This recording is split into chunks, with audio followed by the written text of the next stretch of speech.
Hello everybody, my name is David. Thank you for watching Crazy Narcissist Ex-Girlfriend. So today's video is about borderline personality disorder.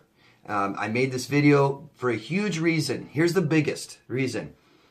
This community, where everyone is in here and are watching videos about narcissists and stuff, right? I guarantee you, most of you dated a borderline, and that's why you're here. I'm going to make that huge claim because, listen, there's more borderlines than narcissists. For one, okay? Borderlines cause more damage to that.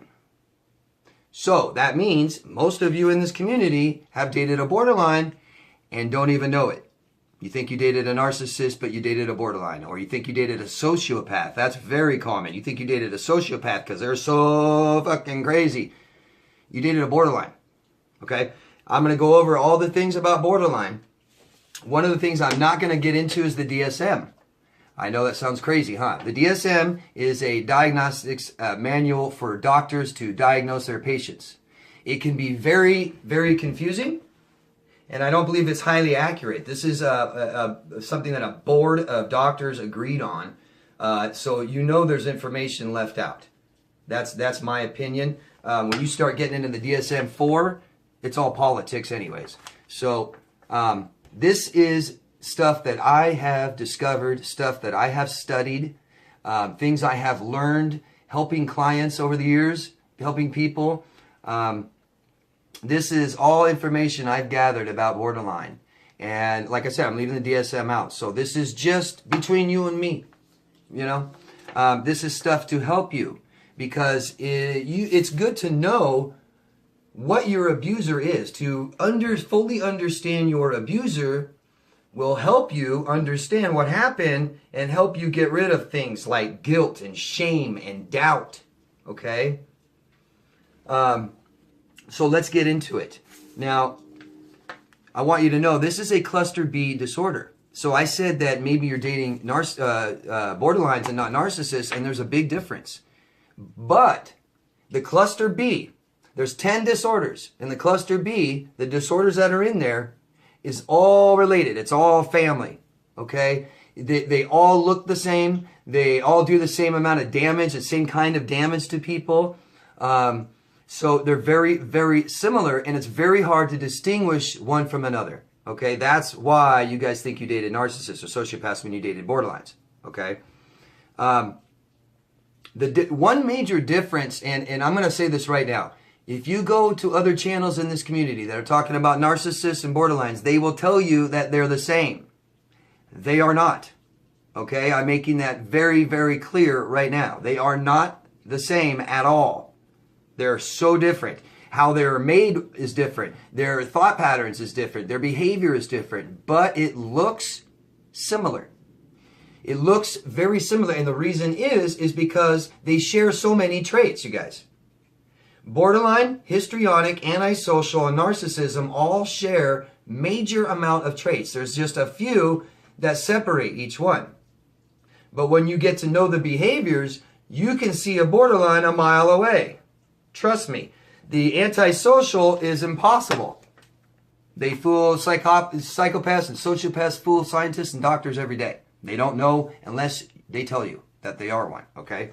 So, but borderlines, you can find this out on your own, and you can see very, very display of behavior that shows they're borderline.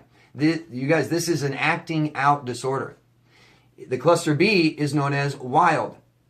Borderlines are wild, aren't they? They act out, okay?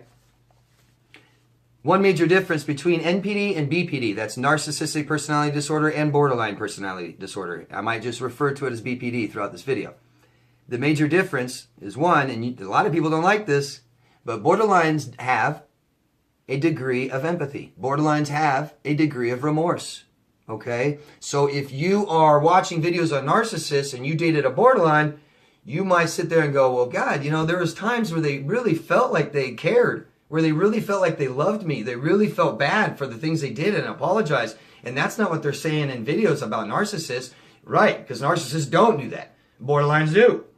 Okay? There is a degree of empathy and remorse in borderlines. And when you study borderlines and when you know borderlines, you will see this. It's apparent. Okay? The things they are doing that are similar to narcissists, there's just different reasons. That's why. That's why it looks like narcissists. And I'm not taking anything away from a borderline. I'm not excusing and I'm not apologizing. I'm telling you right now that this is a nasty disorder and these people cause major damage to the people around them. I have clients that I treat every day for this, and it's mostly from borderlines. They will make you crazy. They will make you into a borderline. They will make you feel like you're borderline. After an experience with a borderline, you will see borderline traits and characteristics like this, and I'm about to tell you, and you're going to go, oh shit, am I a borderline? Well, that's good. Most likely you aren't if you're questioning yourself. Just most likely. The thing about borderlines is they don't do that. They have a real problem with processing information. A real self-evaluation problem, okay? So if you know somebody that always has problems and you're always trying to help them and always trying to fix their problems, if terms like Captain Save-A-Ho and Knight in Shining Armor and the Knight on the White Horse and all that, if those sound like you, you know, and women, if you have felt like this person's mother, right? And you try to help them and you just feel sorry for them and all you want to do is help them and fix their problems, but they never get fixed, you might be with the borderline. Okay? Now, I'm going to say this right now, personality disorders and mental illnesses do not abuse people. People abuse people. Okay?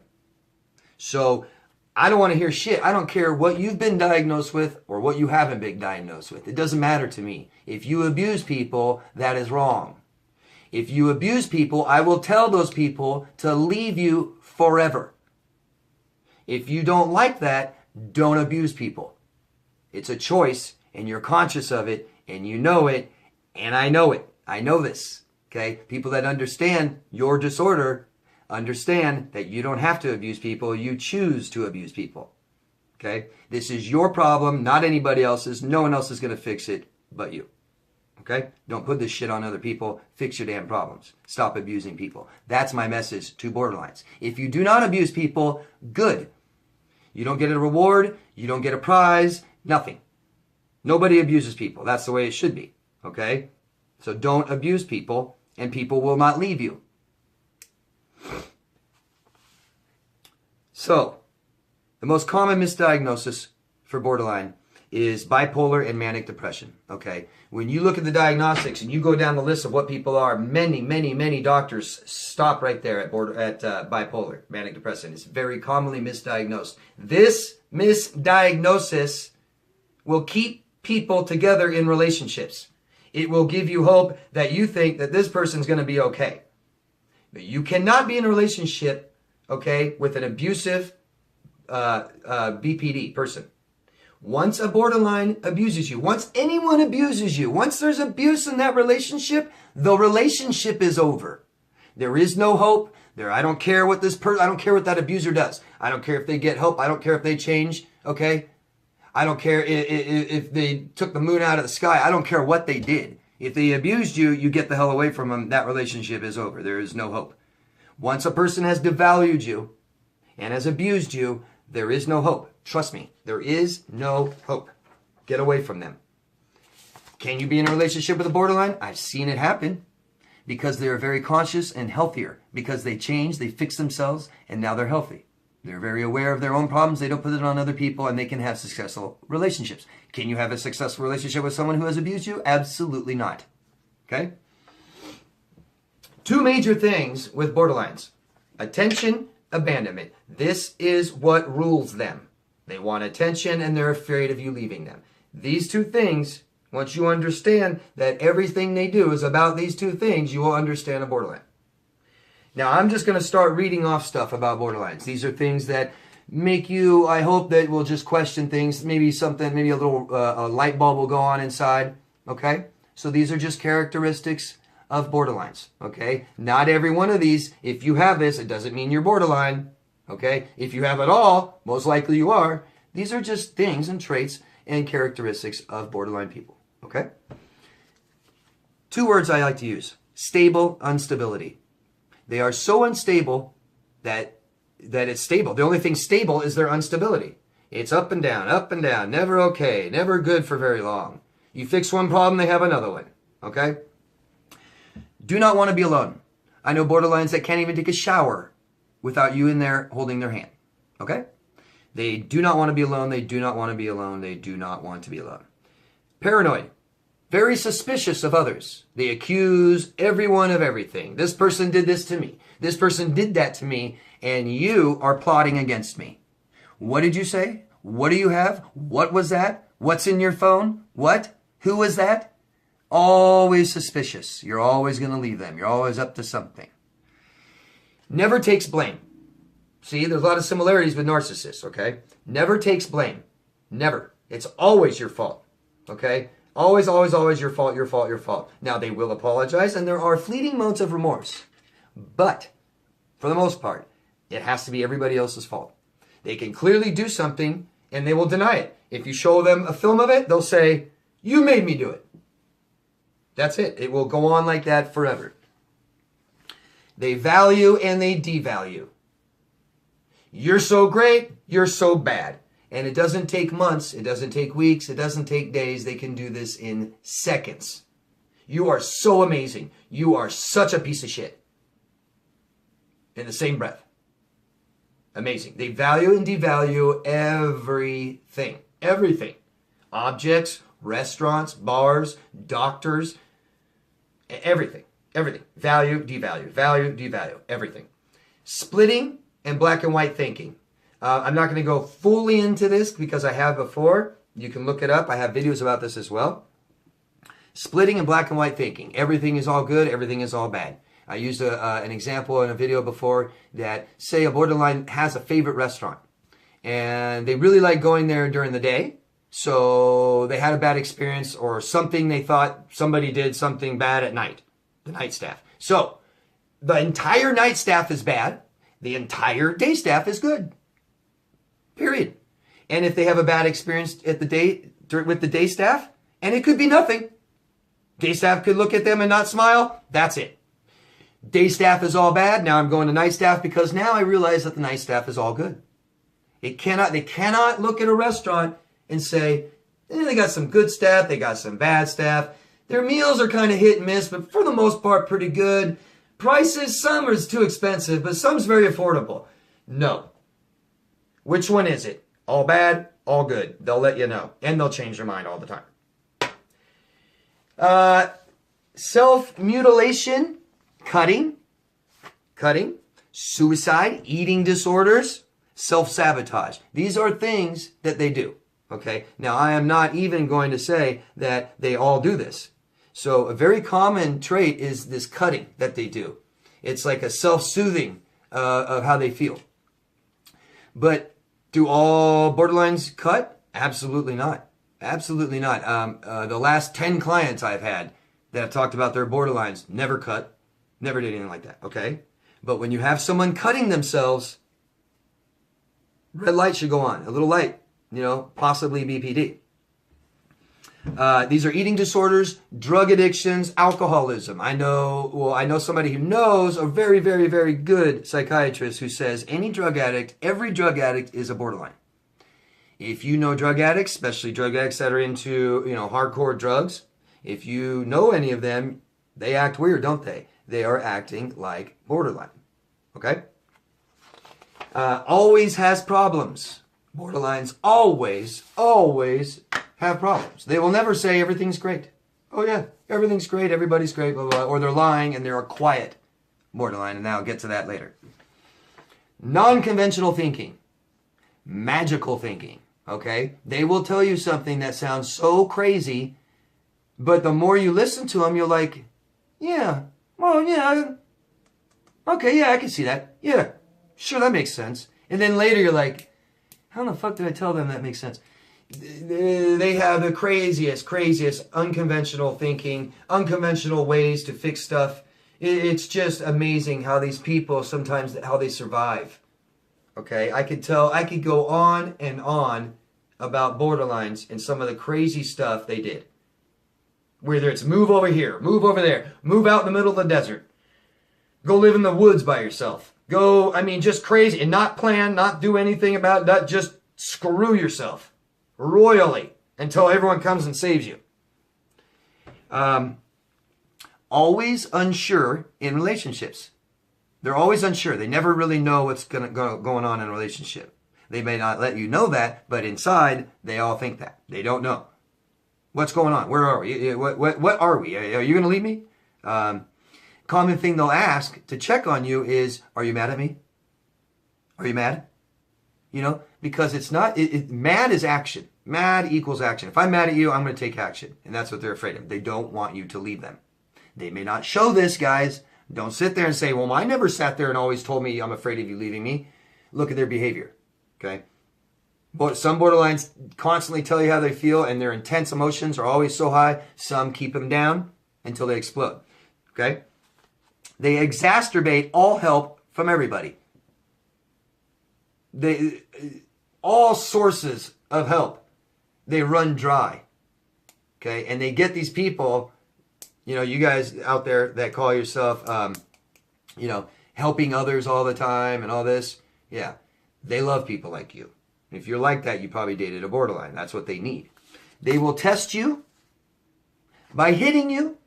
They might hit you, okay? You might just be acting like, you know, everything's fine. And all of a sudden they turn around and hit you right in the mouth. And you're like, what the hell? Or they will leave you.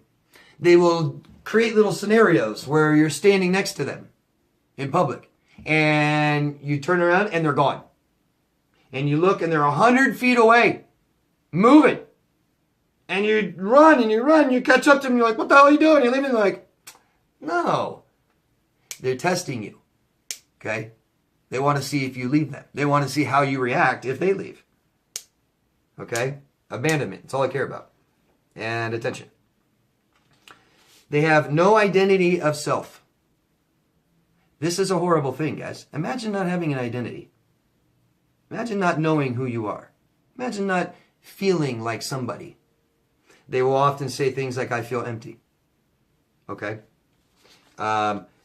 They will shift their lives in interest, in jobs, careers, relationships, constantly. One, boom, boom, boom, boom, drastically, without notice. You know, you have that friend you talk to long distance in another state, right? And, you know, they're all into this. And they're like, oh, I just discovered this, and this is so cool. Cool projects. I'm going to start selling these and making money, and everything's great. And a week later, you talk to them, and they move to Alaska. You're like, what happened to the... Oh, that's all. It's all bad. Remember? All good, all bad. That's all bad. Alaska is the best. Alaska is amazing. Amazing. I love Alaska. Oh, God, I love it, love it, love it. Next month, you know, they're in Minnesota. I mean, it's just... unconventional, it goes way beyond thinking, and their behavior is unconventional. Let's see, what else? Now, these are people that are tremendously impulsive. Tremendously impulsive. These are acting out disorders, and these people act out, and they don't think. They do stupid shit all the time. They say dumb things. You'll be standing there, and they say something so stupid, and then after they say it, they know it was stupid, and they'll tell you, that was stupid. You know, like, or you know what I mean? And does that make sense? I know you guys know what I'm talking about. They say and do the stupidest shit. These are emotional 2-year-olds. They can be intelligent, nice, charming, understanding. They look like they have tons of potential. They look like, yeah, they can go out and do whatever the fuck they want.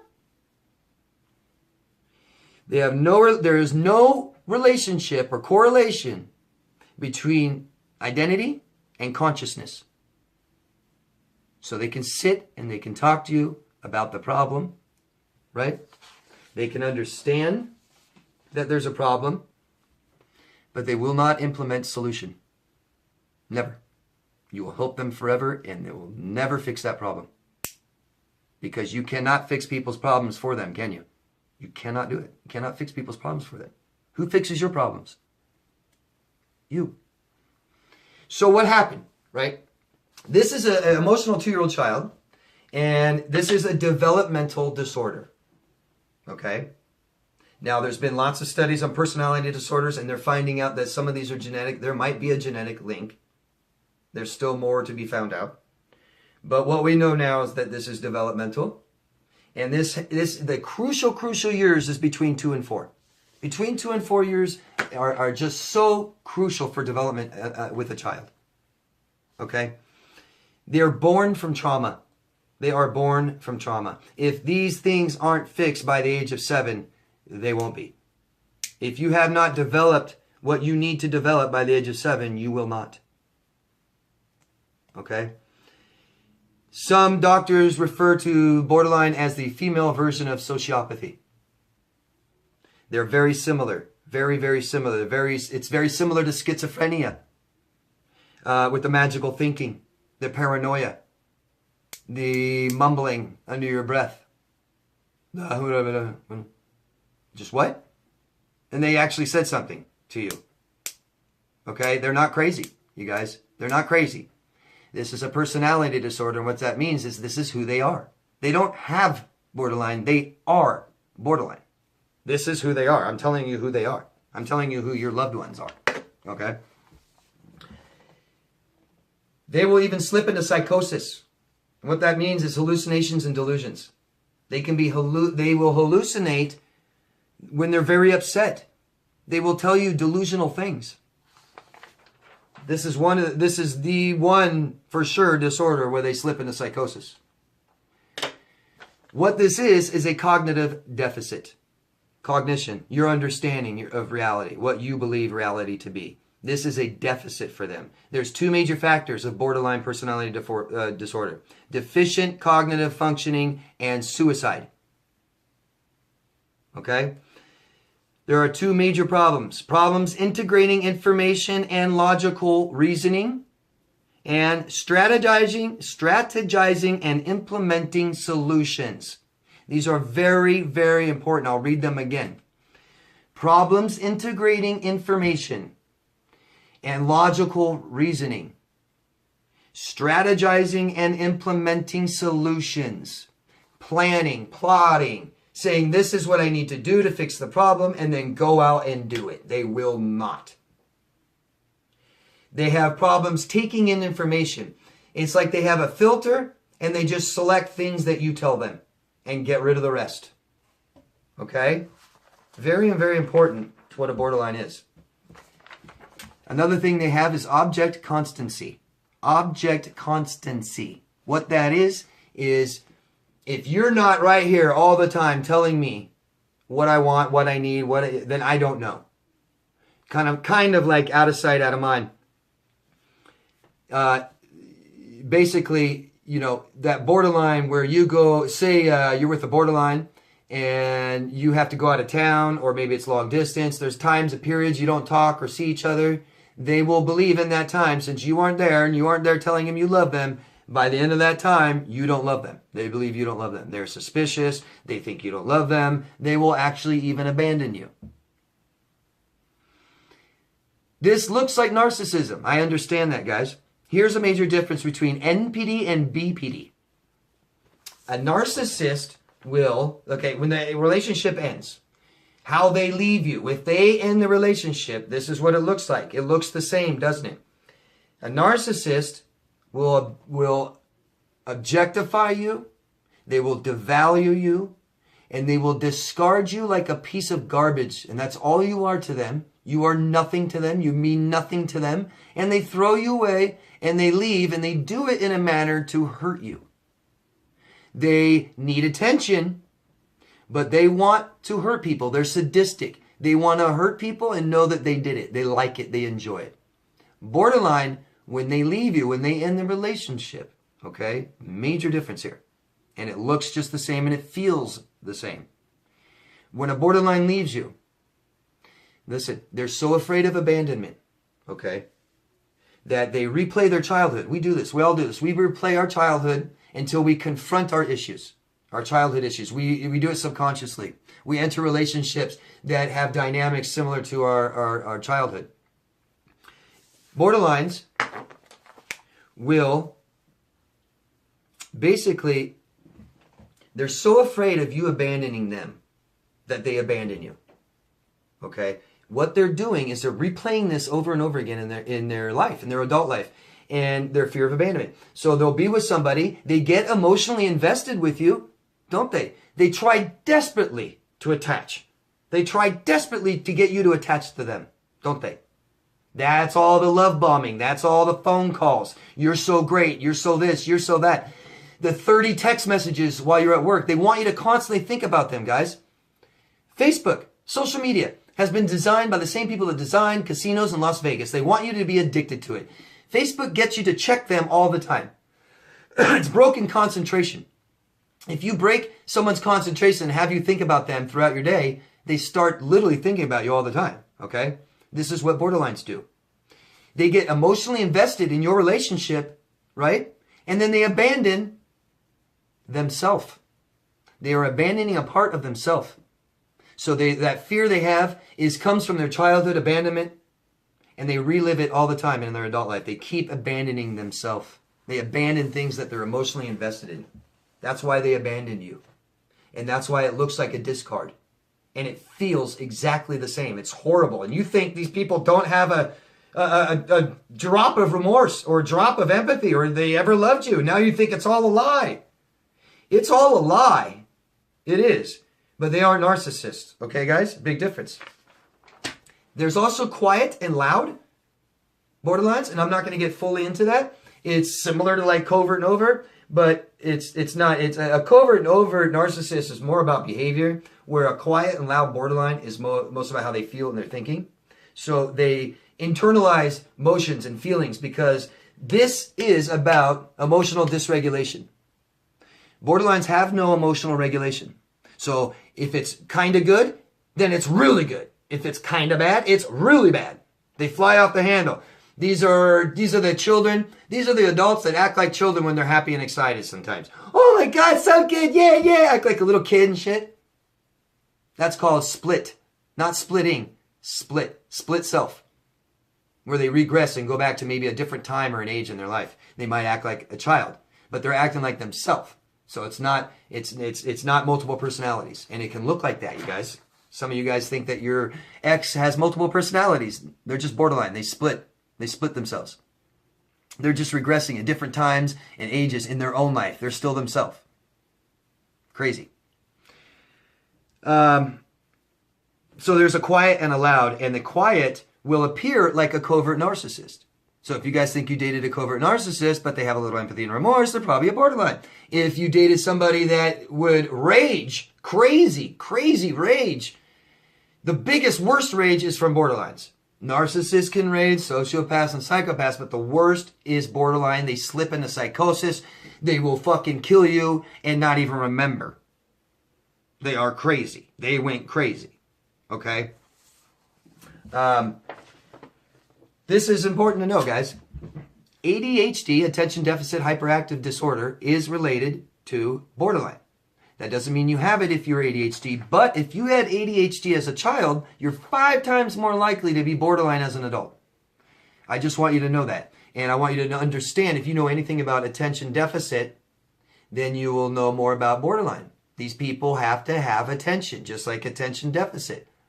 They need your attention all the time. Okay? These are things right here I'm going to list that they are all low in. Borderline personality disorder people are all low in these. Planning, cognitive flexibility, visuospatial, visual memory, verbal memory, processing speed, and attention. Memory. Things like this. There is treatment. It's called DBT, dialectic behavioral therapy. I'm not going to go into that. I guess there is success. I have seen borderlines that say they are happy now, that they don't think the way they do, and they don't hurt people. And they're in relationships and happy. Is this to give you hope? I'm not talking borderlines. Is this to give you hope because your ex is a borderline? Absolutely not. If they abused you, you stay away from them, period. Period. Once abused, the relationship is over. Don't ever forget that. They have major attachment disorders. Major attachment disorders. They try to attach right away and they want you to attach right away. Okay? But they also have identity problems, you guys. Okay? So these are, the characteristics are mirroring, copying, echoing, This is why they mirror. They don't have identity. They take on yours. This is why they stare at you. This is why they study you. This is why they look so blank. They don't have an identity. They don't have a self. Go look at photos of your ex. If they had just that real empty fucking stare in their eye, or even worried or scared, borderline. So they mirror. I know borderlines that have mirrored and even echoed people for over 2 decades, guys. So this is the person that gets really excited about everything you're excited about, right? You're a Cubs fan. Now they're a Cubs fan. They've got a Cubs jacket. They don't even know about baseball, but they're a Cubs fan now. Yeah. And your car has to be their car, because that's their car now too. They identify with that car. The biggest thing that borderlines identify with is their trauma, is their problems. Who am I? I am my problems. I am my problems. I've known borderlines, I'm not kidding you guys, I've known borderlines within 5 seconds of planting my eyes on them, the first time I've ever seen them in my life, their mouth opens and they're talking about abuse, how they were abused, or what their girlfriend or boyfriend did to them. It's like, my God. My God. Like, you could know me for months, a year. Abuse? You know what I mean? So, they do. Okay? I'm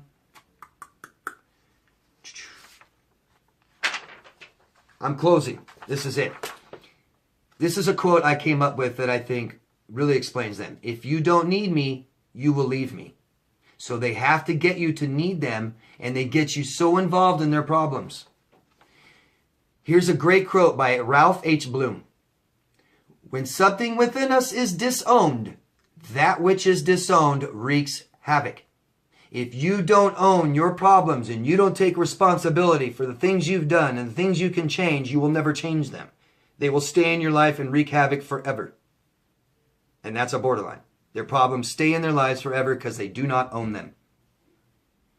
There's a book out there that is awesome about borderline. The title just says it all. I hate you, don't leave me. I hate you, don't leave me. So, I hope this really, really helps you guys. Really, really helps. And I want you to know something. Don't be toxic. Here's something that really, really separates us from them. And that's action. That's understanding our fault and our problems. Stop pointing your fingers at your abusers forever. Because you can't look at yourself if you do that. What they've done to you is their fault. But if that's all you've learned, you will do it again. Okay? I help people every day with this, with massive success. I get them to understand right away what's going on, what happened, and how to fix this. Just like borderlines replay their childhood out, we do too. Okay? We all do. It's subconscious. We're not totally aware of it. But if you can have someone with an outside perspective point this out to you, it's beautiful. It's beautiful. Okay? Thank you, everybody. I hope this helped. Go down below and ask me any questions. Please take this video and share it. Put it in a group, social media, anything you can do to get this information out there. This is so crucial, you guys. I hope this has helped you realize that, maybe you didn't date what you thought and you dated a borderline, and now you know their intentions. Now you know what was going on, and it makes more sense to you. So get this video out so it can help more people like you, okay? Thank you so much for supporting me. Thank you for watching. Please vote thumbs up or down, okay? And comment, ask me any questions. I'll answer all of them. Everybody, love yourself first, okay? Take care, and I'll see you again. Bye-bye.